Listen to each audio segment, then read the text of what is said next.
Good morning, students. Today we discuss some theorems.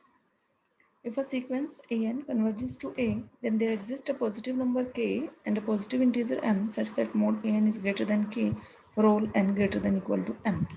क्या कह रहा है कि अगर कोई सीक्वेंस ए एन ए को कन्वर्ज कर रही है where a is non zero तो एक पॉजिटिव नंबर के और एक पॉजिटिव इंटीजर एम एग्जिस्ट करेगा such that mod a n is greater than k for all n greater than equal to m. कहने का मतलब कुछ फाइनाइट नंबर ऑफ टर्म्स को छोड़ के बाकी हर टर्म्स के लिए रिजल्ट आपका ये होल्ड करेगा।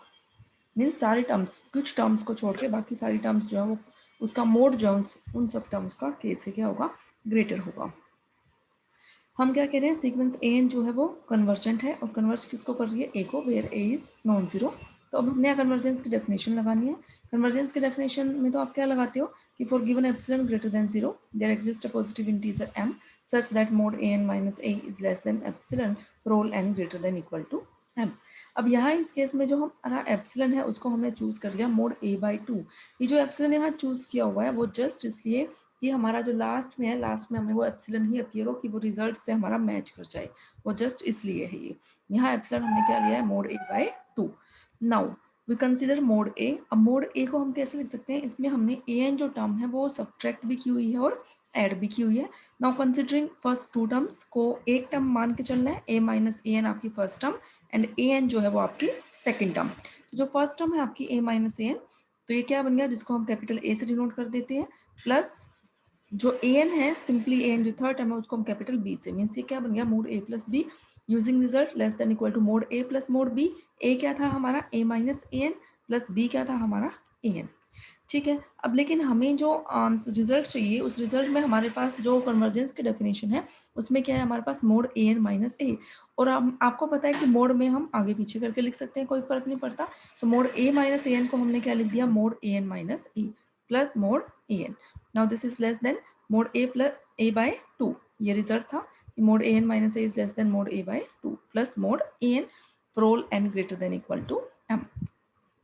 यहाँ से मोड ए बाई टू को हमने लेफ्ट साइड पे शिफ्ट किया, लेफ्ट साइड पे शिफ्ट करेंगे तो क्या आ जाएगा mod a minus mod a by two is less than mod a n.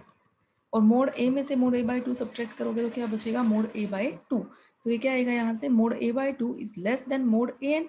और अगर हम उल्टा कहें तो इसको हम क्या बोल सकते हैं कि mod a n is greater than mod a by two for all n greater than equal to M.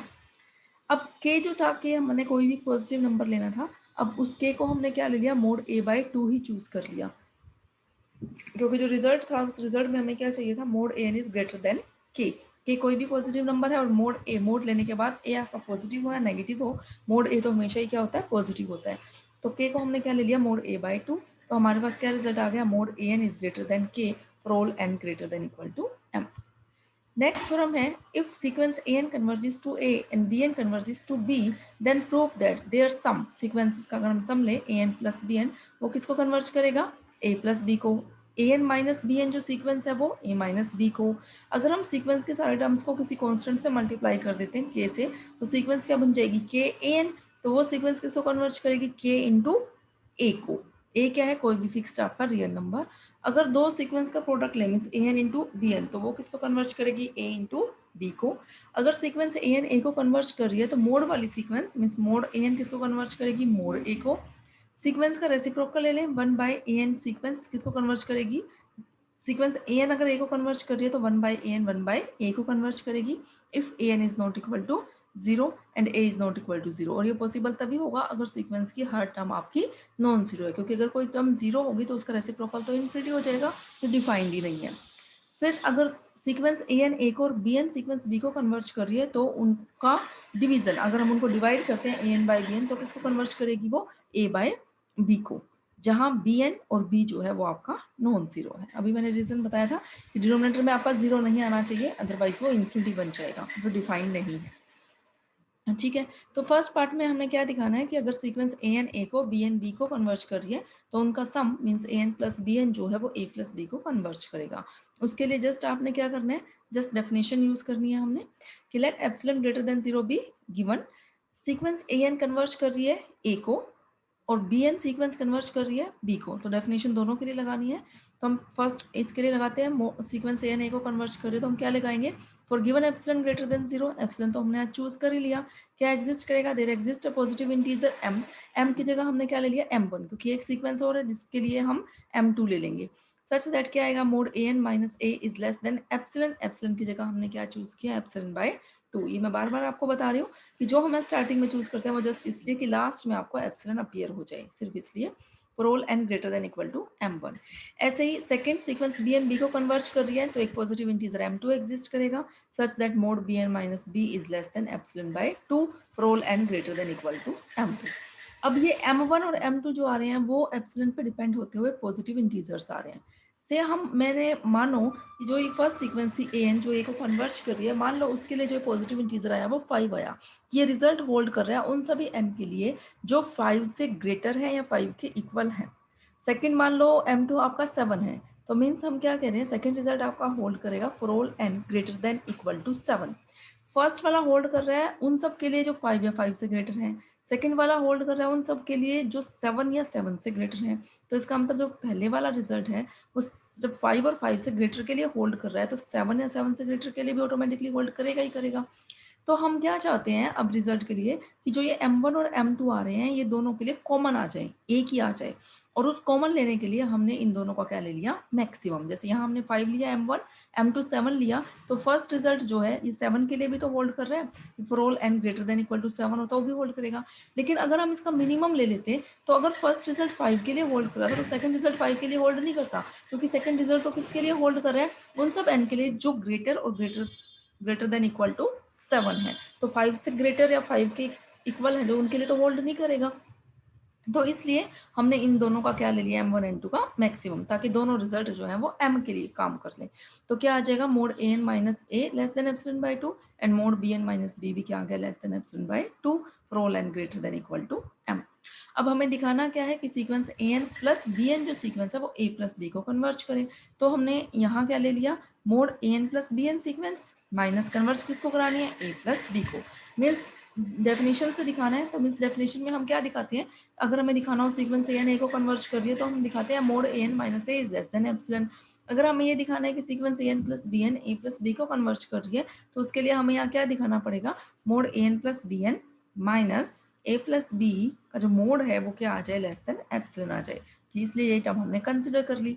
Now this is equal to, हमने ए के टर्म्स कंबाइन की फिर बी की टर्म्स, तो हम क्या लिख सकते हैं इसको, mod a n minus a plus b n minus b, और फिर रिजल्ट यूज करेंगे कि mod a plus b is less than equal to mod a plus mod b. तो उस रिजल्ट से क्या आ गया, जो फर्स्ट ब्रैकेट टर्म है उसको हमने फर्स्ट टर्म मान लिया और सेकंड ब्रैकेट टर्म को सेकंड टर्म, तो क्या आ गया, less than equal to first term plus second term. और जो फर्स्ट टर्म है this is less than epsilon by 2 by definition, और सेकंड टर्म भी क्या है, लेस देन एप्सिलॉन बाय 2, और रिजल्ट हमारा होल्ड कर रहा है for all n greater than equal to m के लिए। तो दोनों को ऐड करेंगे तो क्या आ गया, mod a n plus b n minus a plus b is less than epsilon for all n greater than equal to m। इसका मतलब sequence a n plus b n जो है किसको कन्वर्ज कर रही है, ए प्लस बी को converge कर रही है।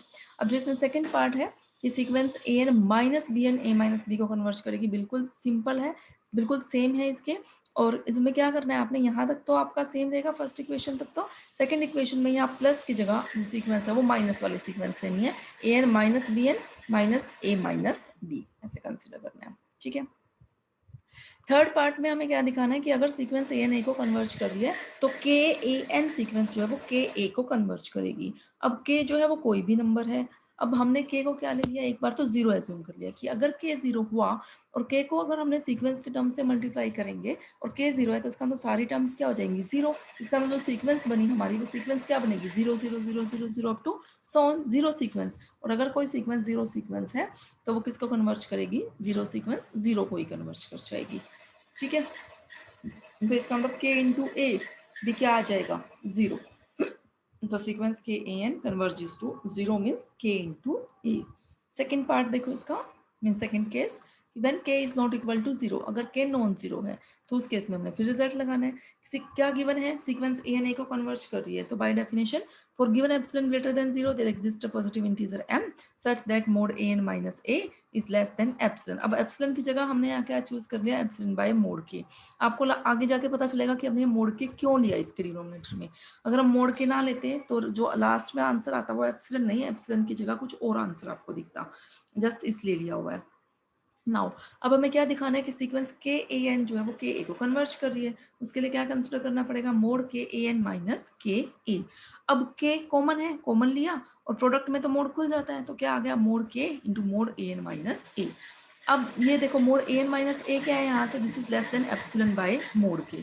अब देखो ये मोड के से मोड के कैंसिल हो गया ना, अगर आप यहाँ मोड के नहीं लेते तो आपको आंसर में क्या अपीयर होता, एप्सिलॉन इंटू मोड के आता। इसलिए जस्ट आंसर में आपको एप्सिलॉन दिखे इसलिए यहाँ हम चेंज कर लेते हैं, ठीक है। इसलिए यहाँ हमने मोड के से इसको डिवाइड किया ताकि ये यहाँ आके आपका क्या हो जाए, कैंसिल आउट हो जाए। तो क्या आ गया, मोड के ए एन माइनस के a is less than epsilon for all n greater than equal to m. Mean sequence के ए एन किसको कन्वर्ट कर रही है, के ए। नेक्स्ट जो रिजल्ट है, नेक्स्ट रिजल्ट में हमें क्या दिखाना है कि sequence a n b n जो है वो ए बी को कन्वर्ज करे। उसके लिए हमें क्या दिखाना है कि गिवन एप्सिलॉन ग्रेटर देन 0 अगर हम चूज करते हैं तो mod a n b n minus a b क्या आ जाना चाहिए, लेस देन एप्सिलॉन आ जाना चाहिए। अब देखो इसके लिए रिजल्ट गिवन तो वही है कि सीक्वेंस ए एन ए को कन्वर्ज कर रही है, सीक्वेंस बी एन जो है वो बी को कन्वर्ज कर रही है।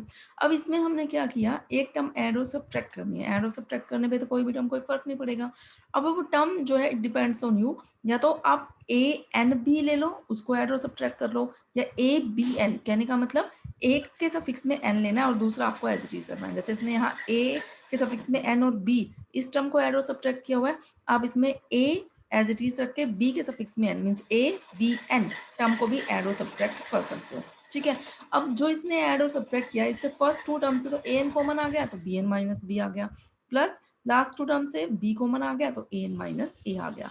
अब इस जो ये प्रोडक्ट में जो टर्म है a n into b n minus b, इसको फर्स्ट टर्म मान लो और जो प्लस के बाद जो टर्म लिखी हुई है उसको सेकंड टर्म। तो mod a plus b is less than equal to mod a means जो ये टर्म है उस पूरे का मोड प्लस इस सेकंड जो टर्म है उसका पूरे का मोड। और आपको पता है प्रोडक्ट में जो मोड है वो इक्वल टू साइन के साथ खुल जाता है ना।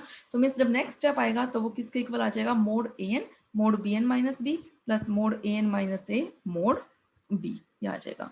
सिंस अब सीक्वेंस ए एन जो सीक्वेंस है वो आपकी कन्वर्जेंट है, और अगर कोई सीक्वेंस कन्वर्जेंट है तो वो बाउंडेड भी होती है। तो हम यहाँ बाउंडेड की डेफिनेशन लगा रहे हैं, क्यों लगानी पड़ रही है, क्योंकि अगर सीक्वेंस ए एन और बी एन कन्वर्जेंट है यहाँ से तो हमें ए एन माइनस ए की वैल्यू पता चल जाएगी less than epsilon, mod b n minus b भी क्या है, लेस देन एप्सिलॉन यहाँ से पता चल जाएगा। इसकी वैल्यू पता करनी रह गई, मोड ए एन की क्या वैल्यू आएगी और मोड बी की क्या वैल्यू आएगी।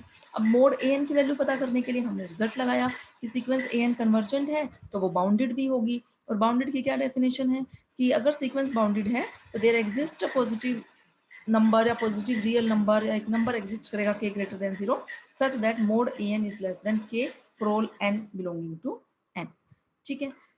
तो यहाँ से हमें ये पता चल गया मोड ए एन जो है वो क्या आ गया, लेस देन k आ गया। सीक्वेंस बी एन जो है वो बी को कन्वर्ज कर रही है, बी को कन्वर्ज कर रही है तो क्या लिख सकते हैं हम, so there exist a positive integer m1 such that mod b n minus b is less than epsilon by, फिर ये जो चूज किया हुआ है वो उसी के अकॉर्डिंग चूज किया हुआ है एप्सिलॉन बाय 2 के। वो क्यों, देखो यहाँ से जो मोड ए है ना वो तो हमारा लेस देन किया आया, और जो ये हमारा mod b n minus b है अगर हम यहाँ इसको एप्सिलॉन बाय 2 के लिख देंगे इस वाले टर्म को, तो k से k कैंसिल होकर एप्सिलॉन बाय 2 आ जाएगा, और ताकि जो सेकंड पार्ट है इससे भी हमारा क्या आ जाए, एप्सिलॉन बाय 2, और लास्ट में epsilon by 2 plus epsilon by 2 हमें एप्सिलॉन अपीयर हो जाए, इसलिए हमने जो लिखा है यहाँ क्या लिखा है, epsilon by 2k for all n greater than equal to m1। ऐसे ही अब सीक्वेंस ए एन जो है, अब हम रिजल्ट इस सेकंड पार्ट के लिए लगा रहे हैं, सीक्वेंस ए एन जो है वो ए को कन्वर्ज कर रही है तो there exist a positive integer m2 such that mod a n minus a is less than epsilon by 2 mod b. यहाँ हमने मोड बी ही ले लिया, क्यों मोड बी क्यों ले लिया, क्योंकि इसके साथ प्रोडक्ट में जो था वो क्या चल रहा है, ये मोड बी, ताकि ये मोड बी से मोड बी आपका कैंसिल हो जाए, ठीक है। तो यहाँ for all n greater than equal to m2, लेकिन हम तो क्या चाहते हैं, रिजल्ट को कंबाइंड रिजल्ट यहाँ यूज करेंगे, तो कंबाइंड रिजल्ट यूज करने के लिए हमें इस m1 और m2 का क्या लेना पड़ेगा, मैक्सिमम लेना पड़ेगा। तो m क्या ले लिया हमने, maximum of m1 and m2। तो यहाँ से हमारे पास क्या आ गया, mod a n minus a less than epsilon by 2 mod b and mod b n minus b is less than epsilon by 2k for all n greater than equal to m। अब इन दोनों results को हम ऊपर वाली equation में अपनी में use करेंगे। ऊपर इक्वेशन कौन सी, ये जो इक्वेशन थी ये, यहाँ mode an less than k means next step में ये क्या बन जाएगा, this is less than k और इसकी वैल्यू एप्सिलॉन बाय 2k। ऐसे ही इसकी value epsilon bye mode 2 mod b और ये साथ में आपका मोड b। तो जब हम इसको सॉल्व करेंगे तो ये आ चुका है, this is less than k into epsilon by 2k plus epsilon by 2 mod b into mod b से मोड b कैंसिल, k से k कैंसिल, तो क्या आ गया epsilon by 2 plus epsilon by 2 means less than epsilon for all n greater than equal to m। इसका मतलब sequence a and b n जो है वो किसको कन्वर्ज कर रही है, a b को कन्वर्ज कर रही है। ठीक है, ऐसे ही जो इसका नेक्स्ट पार्ट है, नेक्स्ट पार्ट में हमें क्या दिखाना है कि अगर सीक्वेंस ए एन ए को कन्वर्ज कर रही है तो मोड ए एन वाली सीक्वेंस जो है वो मोड ए को कन्वर्ज करेगी। तो हमें क्या लेके चलना है उसमें, मोड डेफिनेशन के according mode mode a n minus mod ए, ये लेके चलना है। और ये रिजल्ट होता है कि mod of mod a n minus mod a is less than equal to mod a n minus a, और ये हमारा लेस देन एप्सिलॉन है क्योंकि सीक्वेंस ए एन हमारी ए को कन्वर्ज कर रही है। तो इसका मतलब मोड वाली सीक्वेंस के लिए भी क्या आ गया, लेस देन एप्सिलॉन। तो मोड ए एन जो सीक्वेंस है वो किसको कन्वर्ज करेगी, मोड ए को। अब जो नेक्स्ट रिजल्ट है, नेक्स्ट रिजल्ट में हमें क्या दिखाना है कि उसका रेसिप्रोकल, और जो ये वाला पार्ट है ये अभी आप पार्ट छोड़ देना, इसको हम नेक्स्ट लेक्चर में डिस्कस करेंगे, बाकी आप लोग करेंगे। For any problem you can ask.